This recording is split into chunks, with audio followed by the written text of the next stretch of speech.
While David was playing the lyre for Saul, as he usually did, Saul hurled a spear in his direction twice, but it eluded him both times. David realized that he must be very careful. अब जो राजा था soul वो David से चिढ़ने लगा था। David हमेशा की तरह राजा के लिए लीरे बजा रहा था। लीरे एक म्यूजिकल इंस्ट्रूमेंट है। तो राजा ने क्या किया, उसके ऊपर 2 बार भाले चलाए, लेकिन दोनों बार डेविड उनसे बच गया। फिर डेविड को रियलाइज हुआ कि उसको बहुत केयरफुल रहना पड़ेगा। Saul ordered his son Jonathan and some of attendants to kill David. अब सोल इतना चिढ़ गया था उससे कि उसने अपने बेटे को और अपने कुछ अटेंडेंट्स को क्या कहा कि डेविड को मार दो। But Jonathan warn David of his father's intentions. लेकिन जोनाथन तो उसका अच्छा दोस्त बन चुका था डेविड का, तो उसने डेविड को सब बता दिया कि उसके पापा क्या चाहते हैं। He also reason with his father on David's behalf. और उसने अपने पापा से डेविड की तरफ से बात भी की।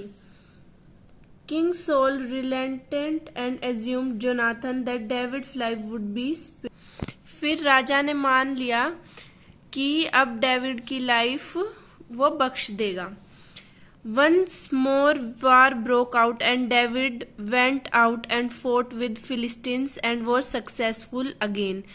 अब दोबारा से लड़ाई छिड़ गई और दोबारा से डेविड उनसे लड़ने गया और फिर से सक्सेसफुल हो गया और वो जीत गया। As he was sitting in his house with his spear in his hand, tried to pin down David once again. अब जब सोल अपने घर में बैठा हुआ था, उसके हाथ में उसका भाला था, उसने डेविड को फिर से मार गिराने की कोशिश।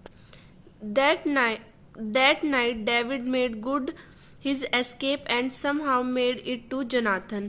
और उस रात किसी भी तरह करके वो जोनाथन के पास पहुंच गया और राजा से बच निकला। He asked his friend why King Saul was after him and why he wanted him dead. फिर डेविड ने अपने दोस्त जोनाथन से पूछा कि आखिरकार राजा उसको क्यों मारना चाहता और उसके पीछे क्यों पड़ा है। Jonathan assured him that he would not die. फिर जोनाथन ने उसको तसल्ली दी कि वो डेविड नहीं मरेगा। He said my father does not do anything. उसने कहा कि मेरे पापा ने कुछ नहीं किया। ग्रेट और small without letting me know why would he hide this from me. अब वो कहता है कि जैसे कि पिछली बार राजा ने उसको बोला था कि मैं अपने बेटे को बोला था कि मैं तुम्हें नहीं मारूंगा, तो राजा का बेटा कहता है कि वो ऐसा क्यों करेंगे मुझे बिना बताए और वो मुझसे क्यों छुपाएंगे ये सब। ऐसा कुछ नहीं है। David insisted that the king would not tell his son his intentions because of their friendship. फिर डेविड ने उसको कहा कि हमारी दोस्ती के कारण राजा अपनी बातें तुम्हें बिल्कुल नहीं बताएगा, अपनी जो वो करना चाहता है वो तुम्हें बिल्कुल नहीं बताएगा। Jonathan and David made a plan to find out King Saul's real intention. फिर जोनाथन और डेविड ने प्लान किया कि वो राजा क्या सोच रहा है, उसकी मतलब वो राजा क्या करना चाहता है वो फाइंड आउट करने के लिए उन्होंने प्लान किया। Jonathan would then advise David accordingly. फिर जोनाथन उसको डेविड को एडवाइस देगा, मतलब कि जब उनको राजा की इंटेंशन का पता लग जाएगा तब डेविड उसको एडवाइस देगा। जोनाथन डेविड को एडवाइस देगा। But David was worried about Jonathan's safety that King Saul would turn on him as well. लेकिन अब डेविड को जोनाथन की भी चिंता होगी कि क्या पता भाई वो राजा जोनाथन को भी मार दे। Jonathan and David made another covenant. अब उन दोनों ने अलग से अब दूसरा उन्होंने प्लान बनाया। In 3 days after Jonathan finds out what King Saul intended to do with David, he would shoot 3 arrows near a certain rock. अब 3 दिन बाद जब जोनाथन को पता चलेगा कि राजा क्या करना चाहता है डेविड के साथ, तब वो 3 एरो क्या होती है, 3 तीर एक पत्थर के पास चलाएगा। If he instruct his servant boy that the arrow are near, then all was well with David. अब जब जो सर्वेंट बॉय था, if Jonathan instructs the boy that the arrow are beyond, then David would have to flee for his life. अब उन्होंने plan बनाया कि अगर वो तीन तीरे अगर वो उस पत्थर के पास चलाएगा, तो इसका मतलब क्या है कि वो जो जोनाथन है, अगर वो जोनाथन उन तीरों को पत्थर से दूर पहुंचाने के लिए इंस्ट्रक्ट करेगा उस लड़के को, तो डेविड को अपनी लाइफ के लिए भागना होगा।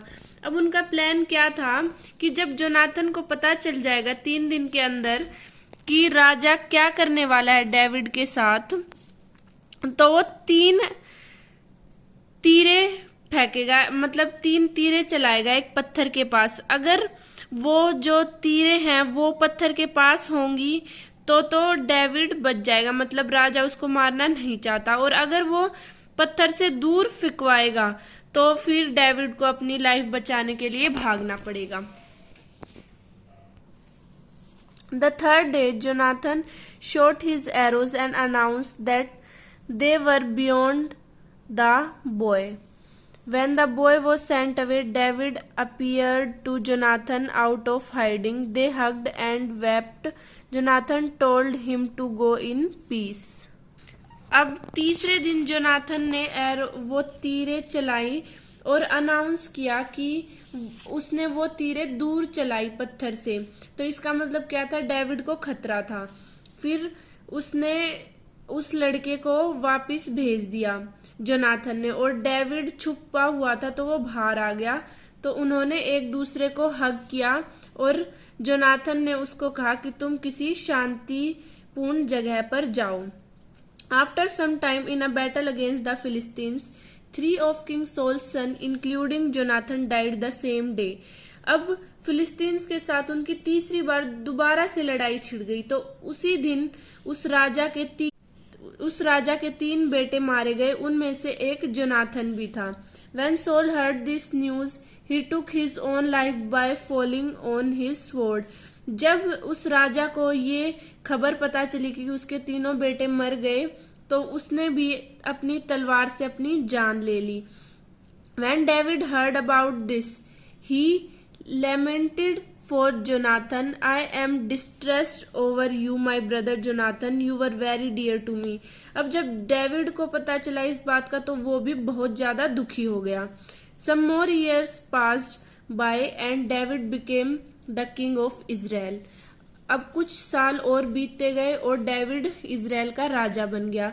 While he was in the throne, resting after waging countless battles, David asked, "Is there anyone still left of house of Saul to whom I can show kindness for Jonathan's sake?" अब इतने सालों के बाद वो rest कर रहा था, countless अनगिनत लड़ाइयां जीतने के बाद। तो डेविड ने कहा, क्या अभी भी कोई राजा सोल के परिवार का बचा हुआ है जिसको मैं अपनी दयालुता दिखा सकूं जोनाथन के लिए? A servant of Saul's household named Ziba was summoned. He informed David that Jonathan had left behind a son, Mephibosheth, lame in both feet.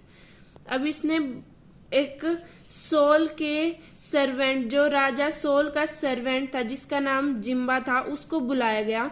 तो उसने बताया कि डेविड को बताया कि जोनाथन का एक लड़का है जिसका नाम मैफीबोशेथ है, और जो दोनों पैरों से नहीं चल सकता। लेम का मतलब होता है लंगड़ा, वो बचा हुआ है अभी भी। David ordered that Mephibosheth be brought to his royal palace, फिर डेविड ने ऑर्डर किया कि मैफीबोसेथ को रॉयल पैलेस में लाया जाए। When Mephibosheth appeared before David, he was assured that he would be shown kindness for the deeds of his father Jonathan, and then all the land that belonged to his grandfather Saul would be restored to him. अब David उसको अपनी दयालुता दिखाने के लिए लाया, और वो उसके साथ दयालु क्यों था? उसके फादर जोनाथन की वजह से। जोनाथन ने उसके लिए बहुत उसकी लाइफ बचाई थी डेविड की अपने फादर से, तो इसलिए उसने उसकी मदद करने की सोची। डेविड ने जोनाथन के बेटे की। उसने डिसाइड किया कि जो भी जमीन उसके दादा सोल की थी वो उसको वापस दी जाएगी और उसको साफ सुथरा किया जाएगा।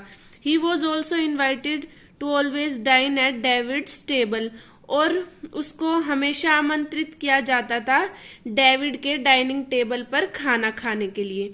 David never forget his vow to Jonathan. Clearly David had learn much from Jonathan's loyalty and honour and his willingness to stick loyally to a friend even when such loyalty came at a high price.